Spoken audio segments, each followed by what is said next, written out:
Every year in Japan, just as the excitement of cherry blossom season has begun to subside, people turn their attention to Golden Week. This is a concentration of 4 national holidays within a 7-day period, at the end of April or beginning of May. By taking 2 days of annual leave, once you factor in the weekends that bookend Golden Week, it's possible for employees to take up to a 9 or 10-day break from work. At the end of each financial year, it's not uncommon for annual leave allowances to be largely unused, except to add a few additional days to the Golden Week and New Year holidays. Many people consider the idea of taking a holiday at other times to be a betrayal of their colleagues, who will be inconvenienced by having to cover for them. Although in recent years, the government has taken tentative steps to tackle death from overwork and promote the economic importance of work-life balance, the 2 weeks of the year, when everyone is off work, remain the focus of family holiday plans. For many, this does not mean a relaxing break by the sea in some exotic foreign location, but a dutiful return to one's hometown to visit parents and relatives. The national holidays that make up the Golden Week are Showa Day, Constitution Day, Greenery Day, and Children's Day. Emperor Showa, who is better known outside Japan as Emperor Hirohito, assumed the throne in 1926, and was the reigning monarch throughout the Second World War. His rule ended in 1989, just as Japan's post-war economic bubble was ready to burst. These holidays celebrate Emperor Showa's birthday, the 29th of April, his love of plants, the 4th of May, the enforcement of the Japanese Constitution, the 3rd of May, and Children's Day, the 5th of May. Children's Day, also known as Tango no Seku, is the only one of the holidays with a longer and more interesting history. It is said to have been celebrated since at least the Nara period, 710 to 794. By the Edo period, 1603 to 1867, the 5th of May was established as Boys' Day. This is just over 2 months after Hinamatsuri, or Girls' Day on March 3rd, which is not a national holiday. Even today, families perpetuate the samurai tradition of decorating a miniature helmet or armor, in the hope of gaining spiritual protection for male heirs. Of course, these days, illness and road traffic accidents are the primary threat to the eldest son, not internal wars and street duels. Merchants developed their own way of bestowing good fortune on their male offspring, which involved flying carp streamers from a pole. Carps have the strength to swim upstream against raging rapids, and according to Chinese mythology, have the power to become dragons, an especially auspicious symbol of good fortune. At first, a single, black koinobori streamer would be hung in the family garden. But by the middle of the 1960s, it had become the norm for these black koinobori to represent the father, with a red version standing in for the mother, and blue versions for their sons. Today, the available colors have expanded to include a stereotypically cute pink or orange color, to help daughters avoid feeling left out. There are no strict rules regarding the number of carp streamers, or how long they should be displayed. In densely packed urban areas, few people have the luxury of a garden, so it has become common to celebrate with mass-produced novelty toys and sweets, or self-folding origami koinobori, more suited to modest home interiors. Traditional foods, such kashiwa mochi rice cakes and chimaki rice dumplings, are popular treats on Children's Day. Kashiwa mochi are made by pounding rice into a dense sweet cake that is then wrapped in oak leaves. The Japanese tradition of eating kashiwa mochi is found on the belief that they are a symbol of prosperity, and help to sustain the family line, on the basis that kashiwa leaves don't fall until new shoots emerge. So many families use the oak leaf in their family crest. If you are interested in family crests, watch our earlier video.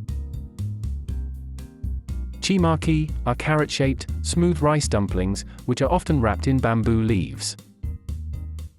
The tradition of eating chimaki was imported from China, where they were considered a form of protection against misfortune, natural disasters, by warding off evil. But why is it called Golden Week, you may be asking? The origins of cultural traditions are seldom clear in Japan.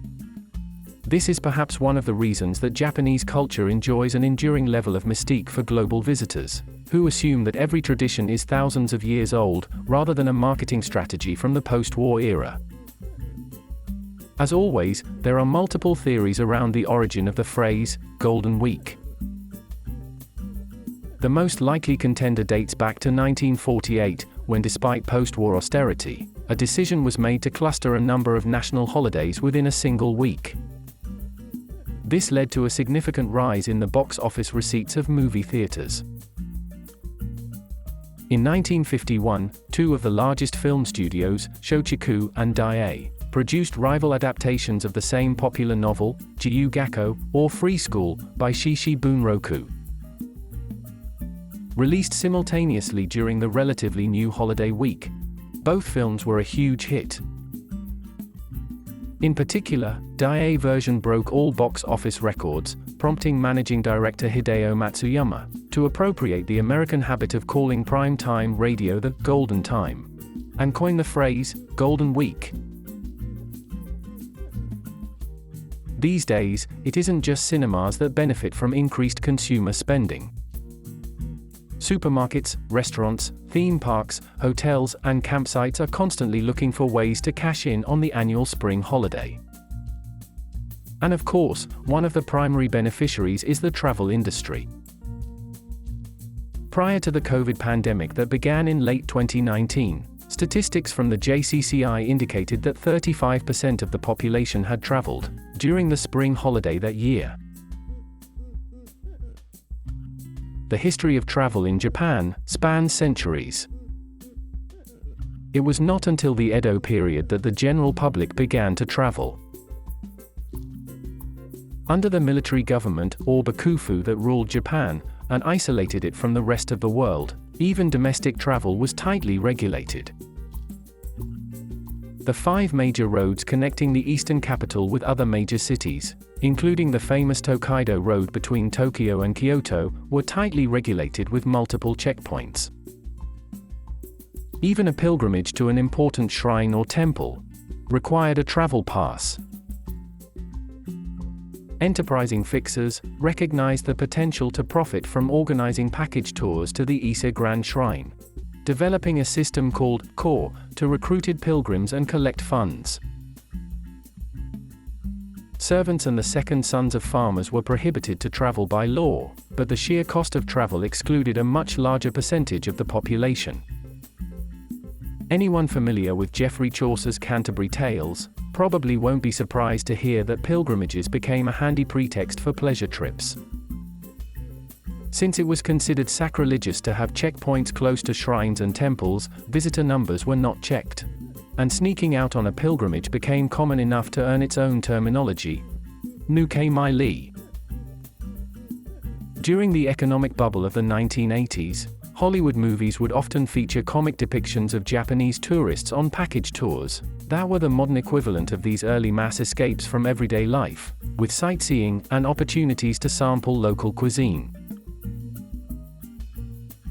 Following the end of military rule and the restoration of the emperor in 1868, the subsequent Meiji era was dominated by efforts to catch up with Western technology, industry, and infrastructure. As elsewhere in the world, the construction of railways democratized travel and led to a huge increase in the number of hotels and inns being built to serve a broader clientele. Late April 2023 will see the arrival of the first Golden Week since the government loosened restrictions caused by the COVID-19 pandemic.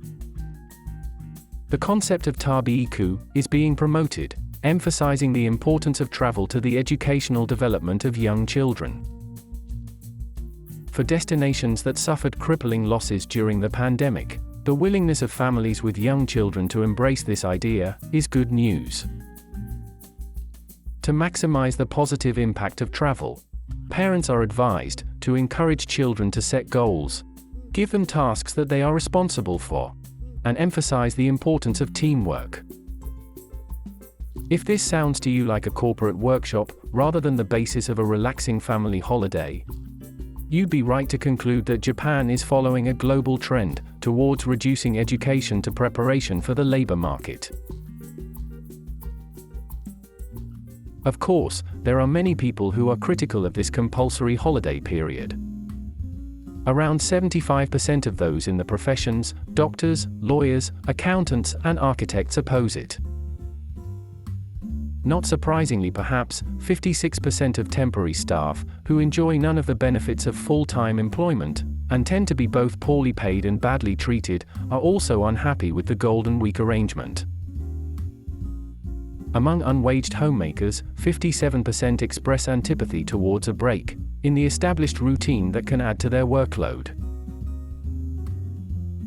In addition to people working in the service sector, a small minority of people succeed in working through Golden Week and taking time off at later date of their choosing. This can be a wise move. Many people avoid going out and expressly avoid making travel plans during Golden Week. Whether shopping, going to the cinema, visiting a theme park, or traveling via airports, railway stations, and expressways, it is impossible to avoid overcrowding and congestion. Every year, colleagues return from the Golden Week break complaining that they weren't able to rest, and feel anxious about getting up to speed at work, since Golden Week arrives just a few weeks into the new financial year. As we mentioned at the beginning of this video, there's a certain amount of shame attached to traditional attitudes towards taking time off work. According to a comparative international study by online travel specialists Expedia Japan, annual leave usage has remained at 50% for the past 10 years.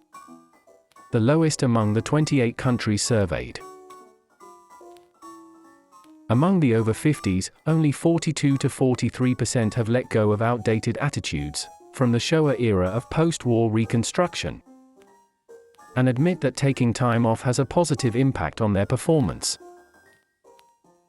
Among 20 to 30-year-olds with a very different, more positive attitude to the value of personal time, there is still a reluctance to take paid leave due to the atmosphere or unspoken culture of the workplace. They are conscious that their bosses don't take paid leave and feel that they have to follow their example. In most companies, filling out a request for paid time off will include giving a reason for it. Owning up to a selfish desire to take a break is not an option for most people. And coming up with a valid excuse can prove quite stressful. Until elderly bosses wake up to the productivity benefits of a healthy work-life balance, perhaps it's time, once again for young people, to hide their hedonistic pursuit of relaxation behind a tried and tested, traditional excuse. I'm going to visit the Ise Shrine.